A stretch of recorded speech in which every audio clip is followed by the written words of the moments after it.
Good morning, ma'am. Good morning din po. Buti po at nabisita kayo ulit dito sa clinic. Kumusta naman po kayo? Kumusta po ang status mo sa smoking cessation po? Sa ngayon po, okay naman po ako. Pero nakagamit naman po ako ulit ng sigarilyo. Pero kunti lang po, hindi po katulad ng dati. Paano at kailan po kayo nagsimula ulit, ma'am? Namatay po kasi ang lola ko na nagpalapit sa akin at ratio at basis to work as supervisor at hindi na po ako nakapunta sa living. Hindi ko na siya nakita sa huling pagkakataon. Di parang nanay ko na po yun eh. Congratulations po at naging supervisor po pala kayo. Siyempre, nakikilala din po sa pagkamatay ng lola nyo na na-impact sa inyo at ang pagkalisyon nyo sa work. Smoking cessation po, tama po ba, ma'am? Opo, ma'am.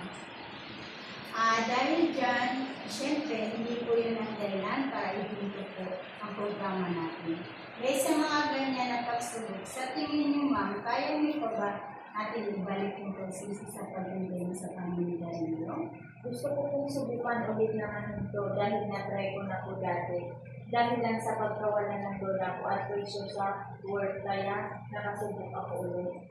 Sa palagay ko po, ma'am, ready na ba kayo ulit na pag-usapan natin kung kailan po tayo magsimula or mag-iisip-isip muna kayo? Okay lang ba kung babalik ako ng state para pag-usapan natin ulit?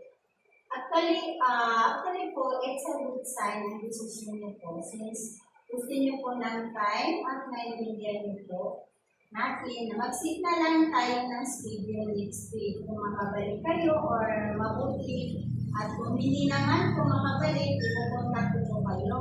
Pwede po makumusta po kayo at kung pwede makasit tayo ulit ng schedule. Pwede po thank you, ma'am. Huwag niyo na po kalimutan na dito na po kami, alalayan kayo at para po ito maingatan ang kalusugan niyo.